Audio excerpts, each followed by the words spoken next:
Uh, great. Great. Hello, everyone. Welcome back. We have another great session today, presented by Jin. But before we get started, we have one or two announcements to get everybody on the same page. First thing, if you haven't got a chance to look at the previous two sessions by Alex, please do so. There are recordings posted in the announcements. Get familiar with the version B or version 2 of Summa with the KGG commitments.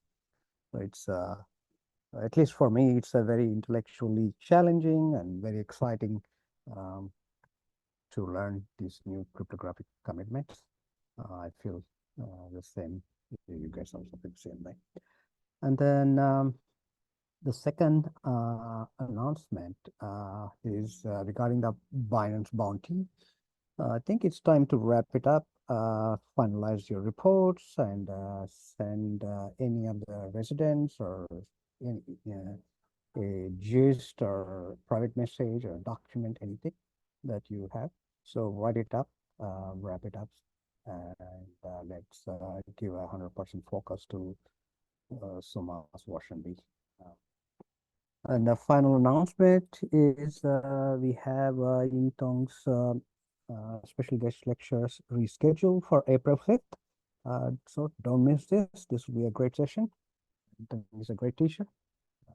So with that, I'll pass on to Jin. Jin, it's yours. Okay, thank you, Nagu. I'm going to share my screen first. Okay, let's again.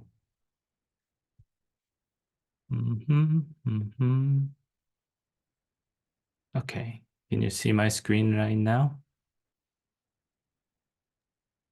Yes. Okay, thank you.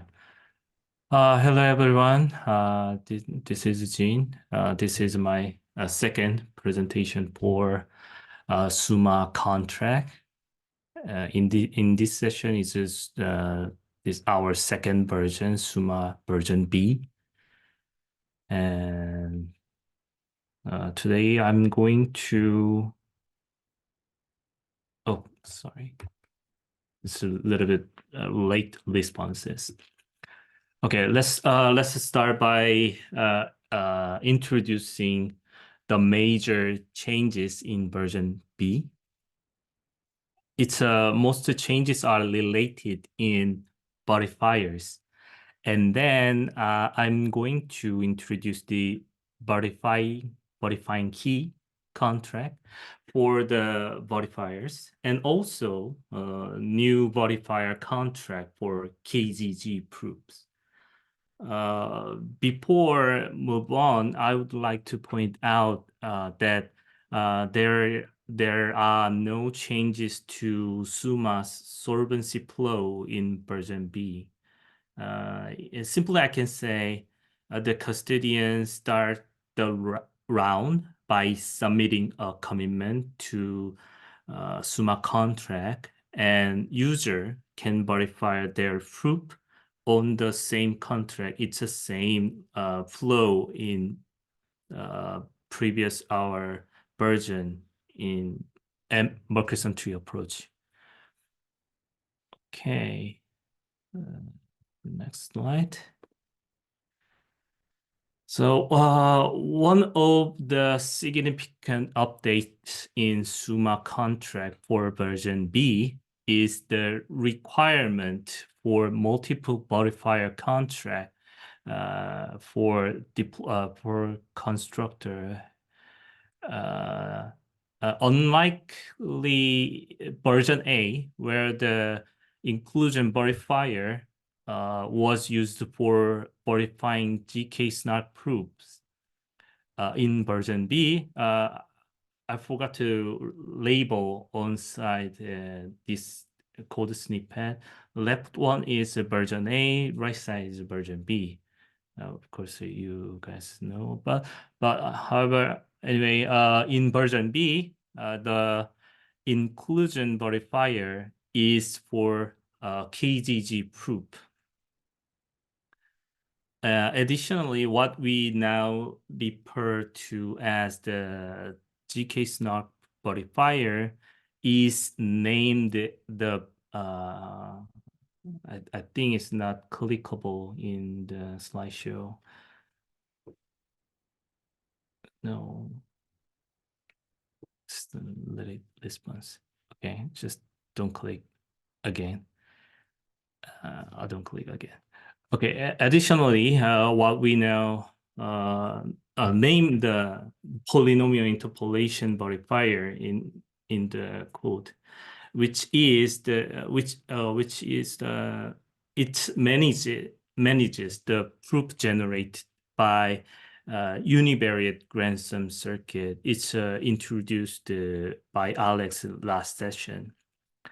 Furthermore, a notable shift in version B is with the verifying key. Previously, it was included inside the inclusion verifier in version A, but now it is extracted to share its value with other new verifiers. This change, along with the lore of each verifier, it will be discussed in more detail later. So another change is in the constructor. Instead of reading the number of currencies as input, the name currency count, it now read the number of array, the cryptocurrency names.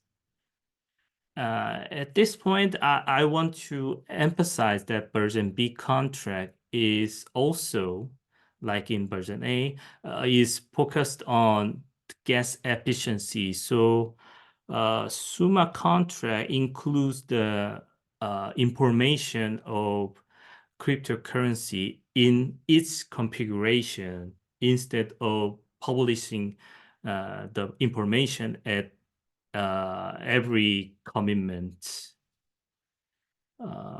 Okay. And one more thing I want to remind you that Summa version B contract requires actually the 4 contract addresses for deploying verifying key and SNARK verifier and grandson verifier, inclusion verifier. I think it's wrong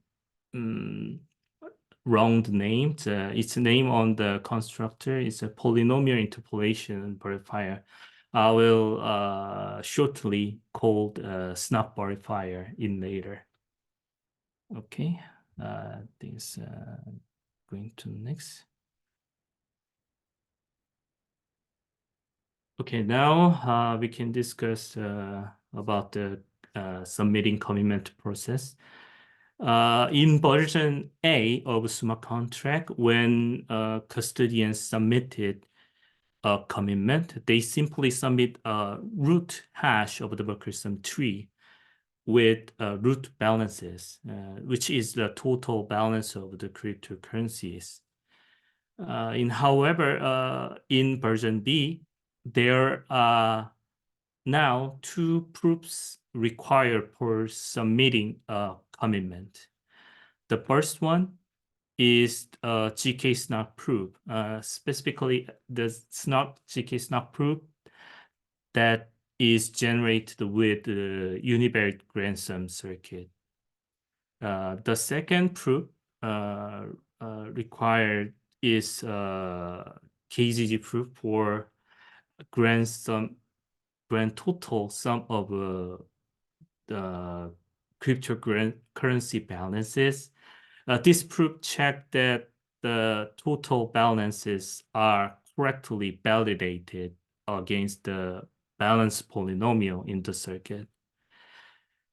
Okay, initially the process of verifying the grandson proof could be separated from this submit commitment function.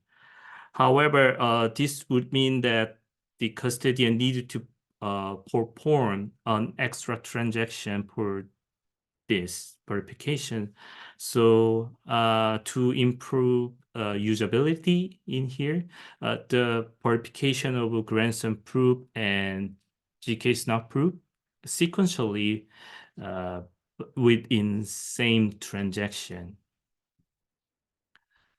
And another changes is we have removed the cryptocurrency structure from here. Like mentioned in previous slide, as a once name of cryptocurrency and name of a chain set its configuration, no needed to contain cryptocurrency information on every commitment transaction in version B. Okay, now in submit commitment function, we can verify both GK snap proof and grandson proof. If all proofs check out, the Summa contract goes ahead and publish the proof bytes along with the total balance as an event message. Let's take a look what means of the proof bytes in next slide.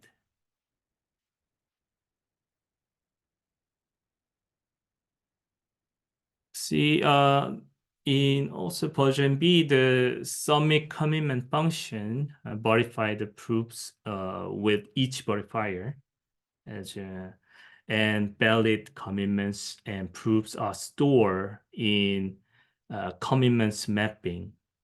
Unlikely in version A, we store commitment as a structured format, including the Murchison tree root and root balances, cryptocurrency name and chain name. But in version B, we simply store proof bytes mapped with a timestamp. I did not mention about the version B commitment in previous slide.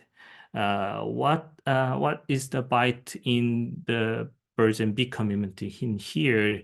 It's slice the snark proof. Actually, some part of snark proof is needed to verify inclusion proof when user want to verify their proof on this contract. It because the proof that generated from univariate grandson circuit it start with the commitment of a device column in the circuit. However, its byte of grandson proof are not used in laters, so we do not store in the commitment in the grandson proof. But we made the grandson proof to be included in the commitment event message.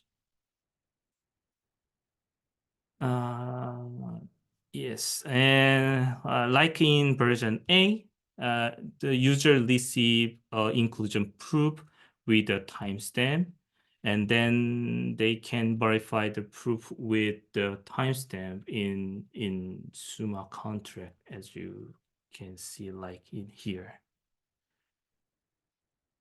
Okay, I think it's one last changes on the Summa contract in here.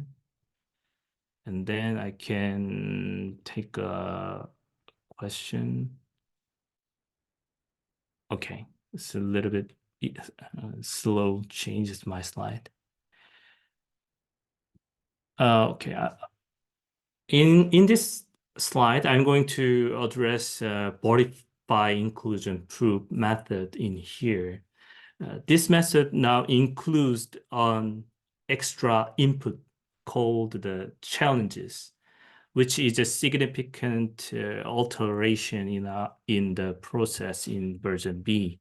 So what exactly are these challenges? Simply, I can say it's an elliptic curve point on group 2.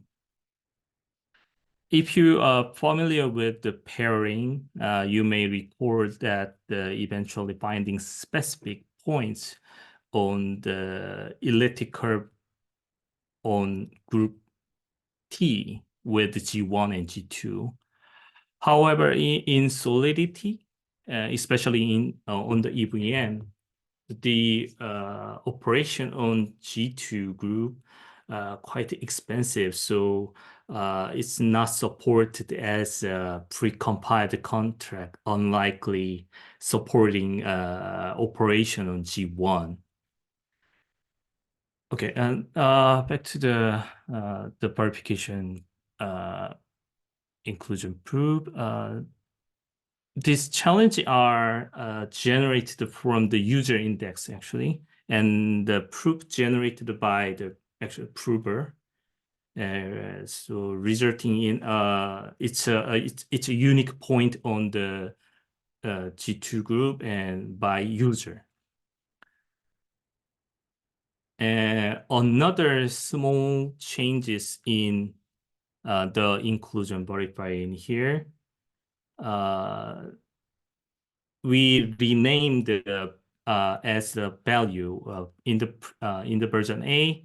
We usually use the public input. Now we call it the values in version B. These values consist of the username and cryptocurrency balances of the user. For example, if a custodian generates the proof for two currency, ETH and BTC, the array of value would be look like a username and ETH balances, BTC balances, like that. And additionally, it's important that the challenges are represented on array, that they are actually 1 point in G2 affine, represented 64 bytes rather than 32 bytes in G1 group. So that's the why the challenges are the array in here.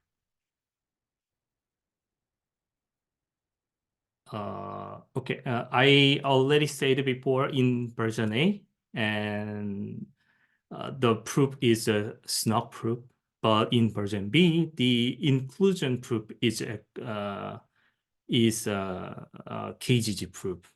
I think it's good time to answer the question if it exists. Am I correct in my understanding user? Okay, let's verify the. Let's for recording. I can share the Nagu's question. Am I correct in my understanding? Users verify the commitment of their balances into the liability using verify inclusion proof function. Yes, it's true. Great, thank you. I don't know if any fellows have questions. Maybe you can ask. I have one question just to get started, warm up. Why we don't have any changes to the prover, especially we should have because we have a brand new circuit or a chip using univariate grandson, correct? So why? Like is there some misunderstanding in my thinking why we don't have this new circuit and new chip in the prover, which is brand new from version A? So let me rephrase your question. I don't Because the prover catch. should be different from version A, correct? Because our approach is slightly different from the version A, where we saw the univariate grandson, how we calculate it. So we should have a Halo 2 circuit regarding this grandson. So they should be, the prover should be different from compared to version A, correct? Ah, I see. Your question sounds like the prover should be different for univariate grandson and for the Murchison tree one, right?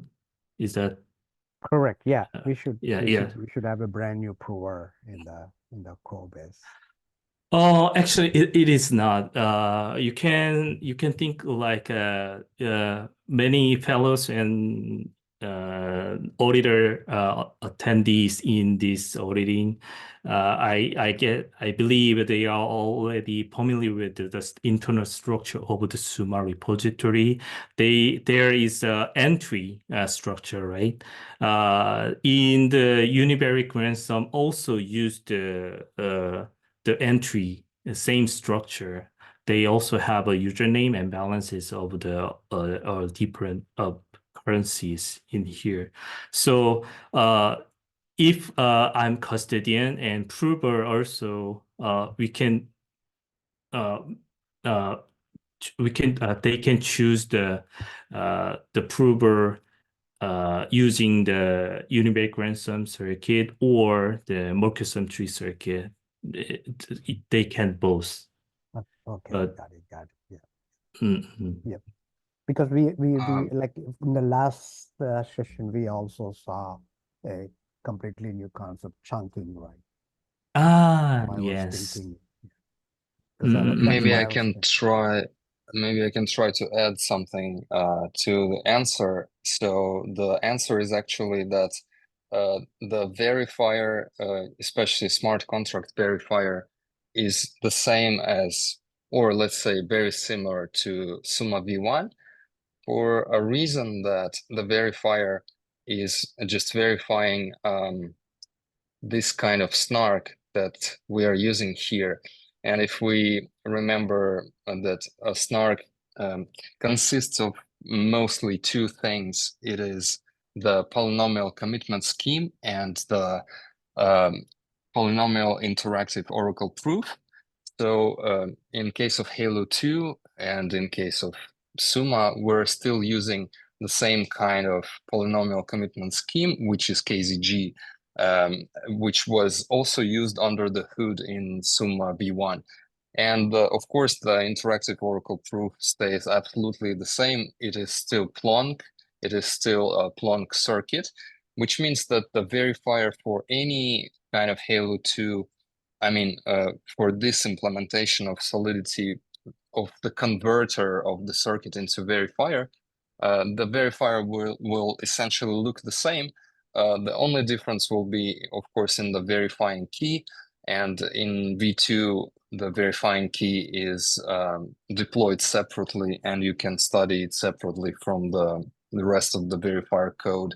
And also the difference will be in the number of, let's say, number of queries to the committed polynomials. Like here we have of course, a different number of committed polynomials because the circuit contains a different number of various kinds of columns, like different number of advice columns compared to the circuit in V1, because the circuit structure is entirely different.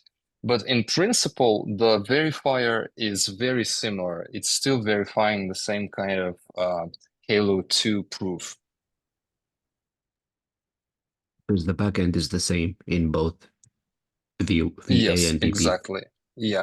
Even despite we're doing all those tricks in V2 and like extracting the advice polynomials and do openings and stuff, but the snark proof is the same and the backend is the same.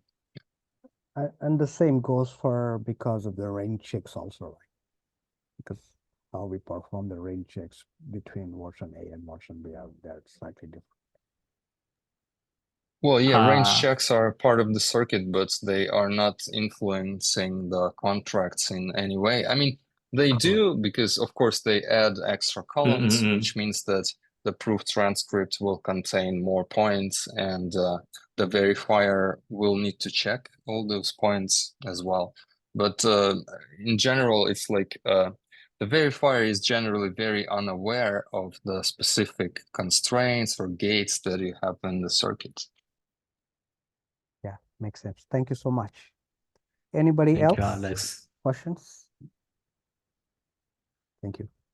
How can a point in G2 be represented with the 64 bytes if we let point A, B, I, C, D, I, R, A, B, C, D 64 bytes? Well, I can answer like that in the presentation of the G1 point is in the here the uint 256 it's a 32 byte. However, in G2 point is as you like I say the A plus B I comma C plus D I. I think it's I believe it's the same. When I can see the G2 point implementation in Rust and in here, they always up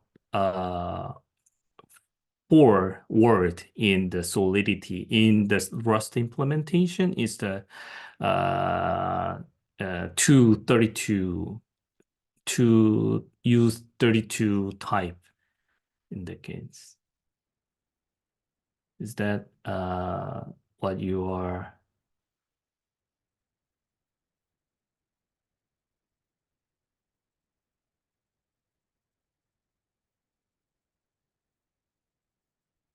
So I can replace my answering the A, B, and C, D. Each coefficient is the 32 bytes. Oh, yeah, that makes sense. Yeah, thank you.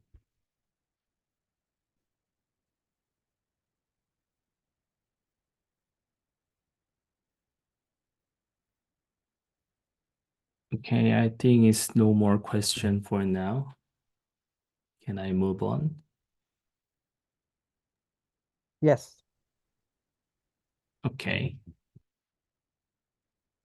Okay, let's little bit going deeper the verifier and verifying key stuff. Alex already many things mentioned while the answering the question.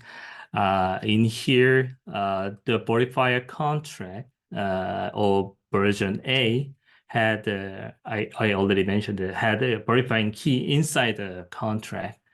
However, in version B, these values in the verifying key are now used in other verifier as well. For instance, in version A, the only the verifier is a GK snap verifier. It is an inclusion verifier, but even the inclusion verifier is not a snap verifier in version B. However, the KGG verifier also requires the values in the verifying key contract. For utilizing the Halo2 Solidity verifier, we can export two contract instead of one. So one for the verifier contract and the other one for the verifying key contract. They support have the feature to export two contract like in here. So we use that. And the verifying key contract contains multiple values for verifying GK snap proof like omega, which is a root of unity that introduced the last session in first session of Alex, and the circuit size K, which is the exponent of K, and G1 and G2 point as a generator, and many other commitments of the column of univariate grand sum circuit inside over there. Now, before I move on to next, but I want to important note that in here, the values, specifically omega and G1, G2 generator in verifying key contract, are also used in the KGG verifier for grand sum proof and inclusive proof as well. Okay. So I can just categorize it in version B. We have two distinct type of verifier in here, the GK SNOC verifier and the KGG verifier.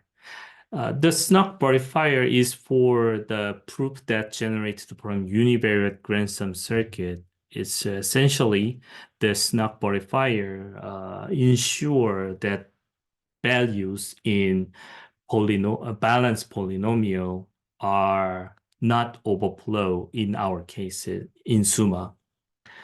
And grand sum verifier and inclusion verifier are KGG verifier. I would like to say that the grand sum verifier is for the first value on balanced polynomials, and the inclusion verifier is for rest value on all polynomials.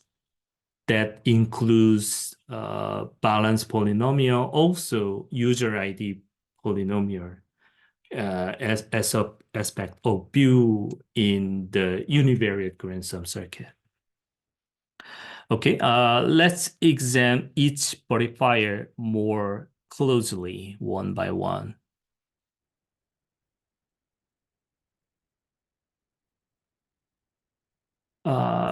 The GK SNOC verifier is created with the univariate grand sum circuit based on Halo 2 solidity verifier library, which is used same as in the version A. So the custodian, it means the if the custodian changed the configuration of the circuit, the univariate grand sum circuit, change the configuration, the custodian has to recreate the verifier in that case. For example, the major configuration variable is number of currencies is 2 as a default in the test code, and the custodian has to create the verifier contract with update the configuration if the custodian want to change it, or for example 3 or 4 number of currency can support at one proof. Also, the custodian has to redeploy Summa contract with the updated verifier contract as well. So there is a script named as a gen verifier on the prover directory in V2 branch. It is for generating verifier and verifying key contract with the given configuration. Okay, let's another verifier. Okay, next one is the KG verifier, and the inclusion verifier and the grand sum verifier also differ in their handling of a challenge point, which is a crucial elliptic cover point on the G2 group. The inclusion verifier specifically require these challenges for verifying user inclusion proofs. And the challenge point is unique for each user. Although the grandson verifier necessary the challenge point as well, but custodians are not required to provide additional G2 point with every commitment. This is because the challenge point is already embedded in the verifying key contract, and it's remain constant if not change the verifier not change it. And another notable difference lies in the value in the public input. In here differs to as values. In the KZG verifier, both verifiers require specific values to verify the KZG proof. In that case of inclusion verifier, user must include their username and balances as values along with the proof. Conversely, for the grandson verifier, the values are supplied by the custodian when submitting commitment to Summa contract. Let's quickly back to the changes on the slide, but it's a little bit slower. As you see, yes, as you can see, there's a third line. There is a total balance they have to pass when custodians submit the commitment in here. Okay, I think it's going to be last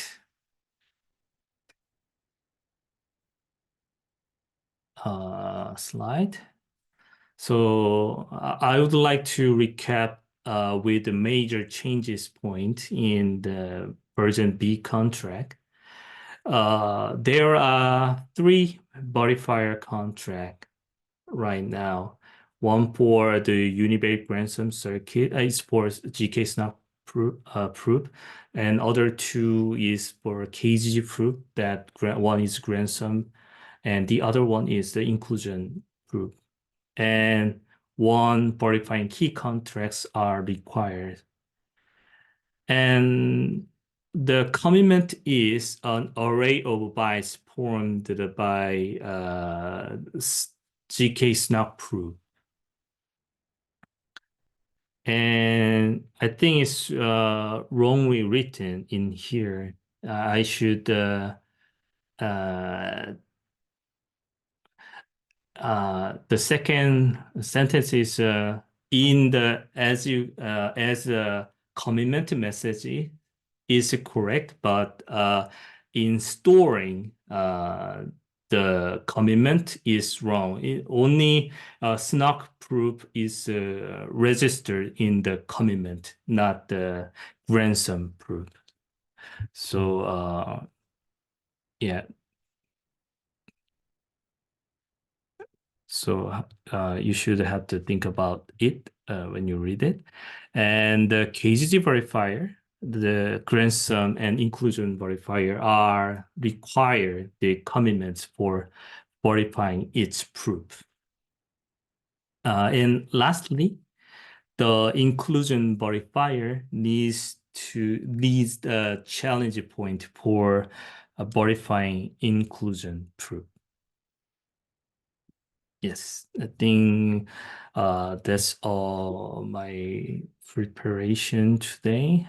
If you have any question, I can answer for now.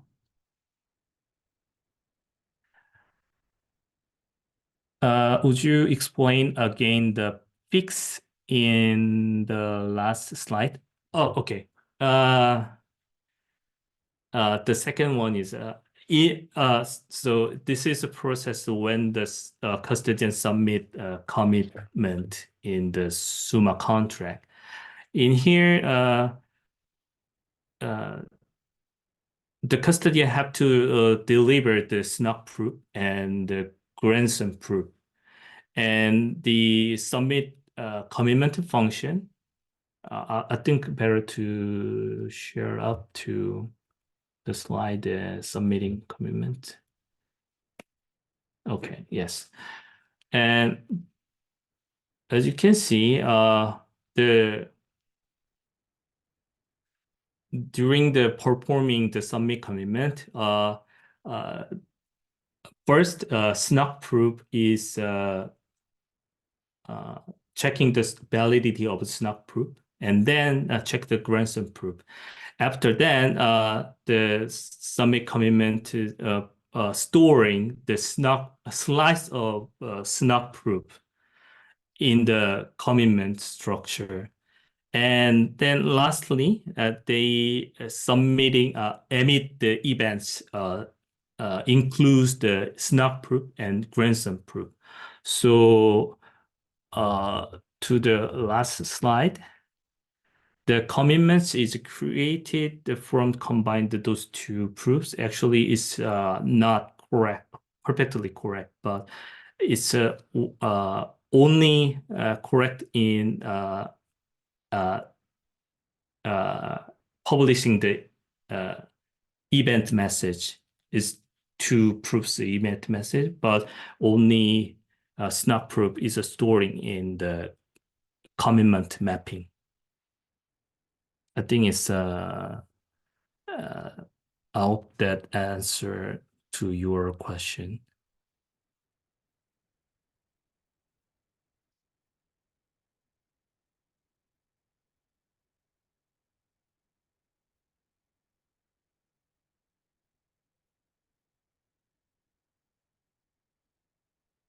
Okay, I understand you mean this part. Okay. Yes. Storing only slice of snark proof and then emitting slice. Yes, thank you for link.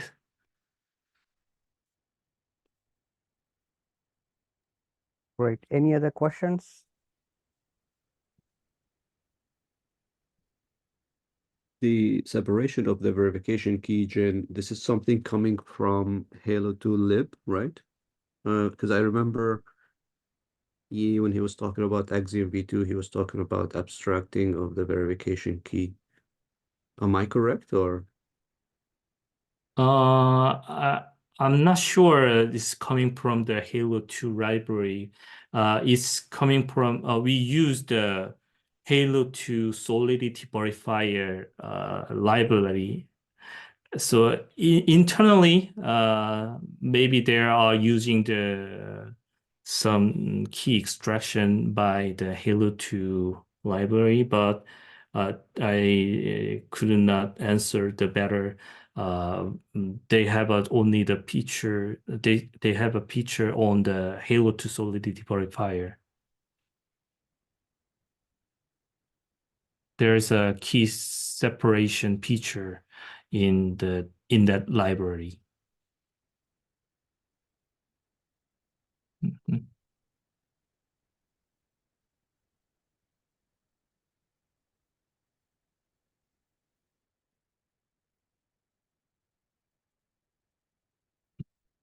Yes, Halo 2 solidity verifier, yes.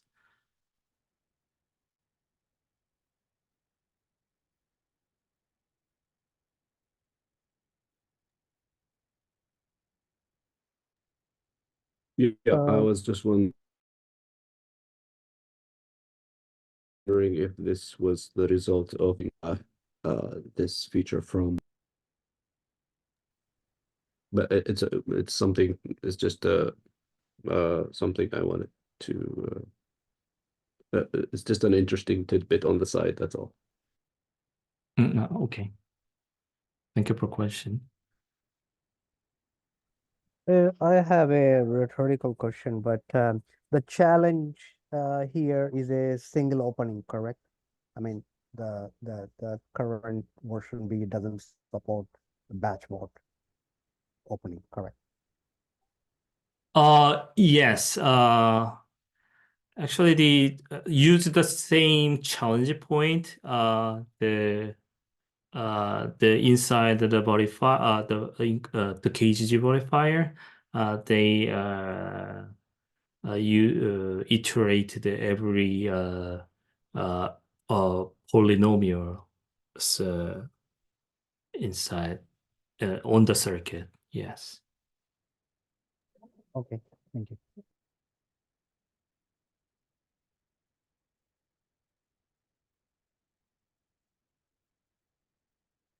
Any other questions?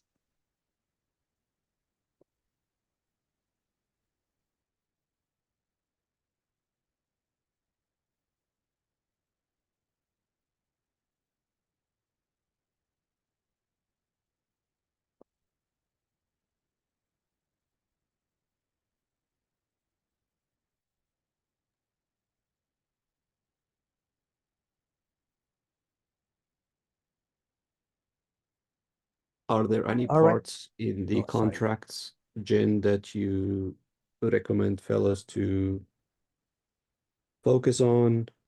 Some pointers? I don't know if you want to take a quick skim through the contracts. Okay. Do you want to quickly see some code in contract code, right?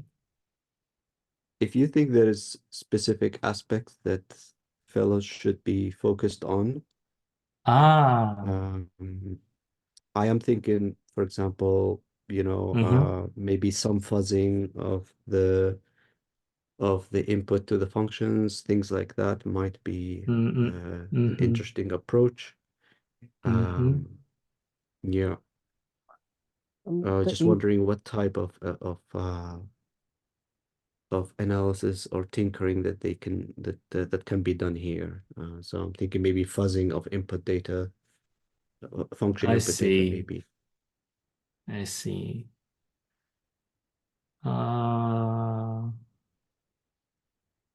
Well, it's not only for the solidity modifier that I want to wanting to checking out the in here is the when we implemented this modifier contract, the Halo 2 solidity modifier has to passing at least one instance value. It's now a fixed. It's not mandatory anymore. However, why am I scared? Yes, in here we deliver to instance value 0. And it's important to checking the 0 value in the range check circuit. And in the version A, I would like to quickly point out the range check chip in here.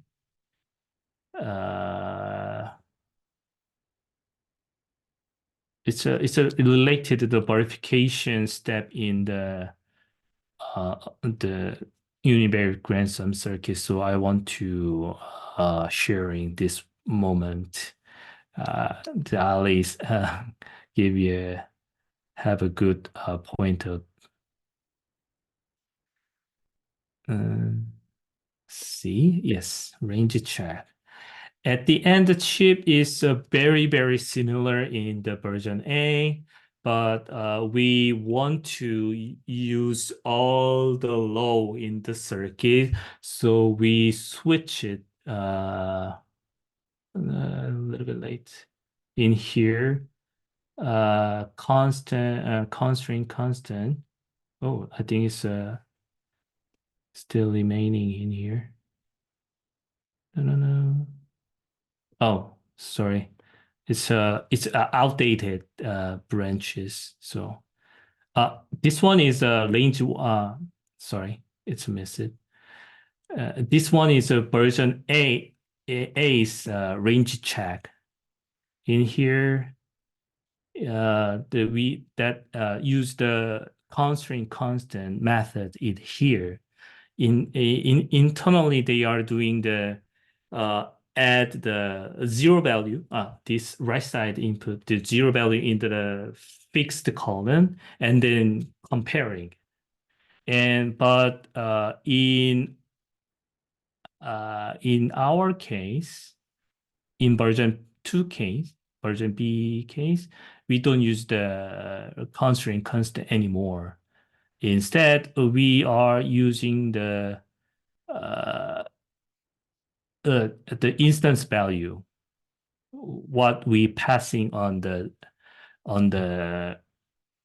verifier contract like. And I want to point out this one and a little bit different. It's a similar, but it's extracted outside a little bit. Yes, we don't need it just passing out. So I think we should move on higher level, circuit level. Give me a second.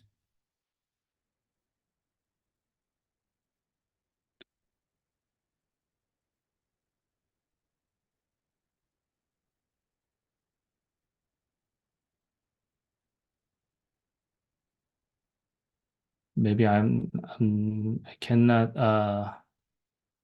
Yes, in here.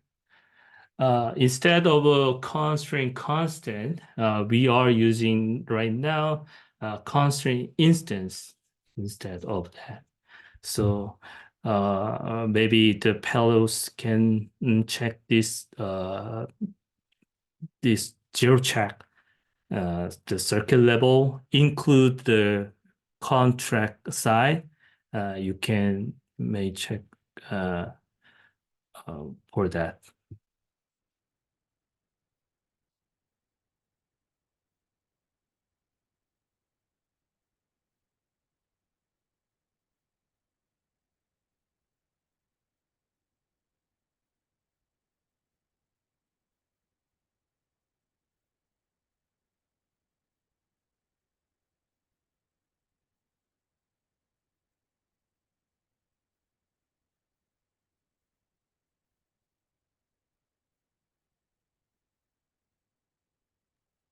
Any other questions?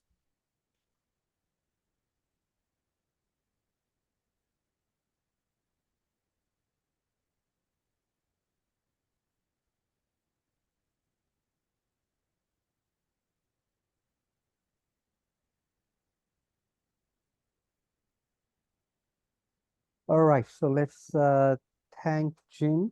We can stop the recording. Thank you, Jin. That was a great walkthrough.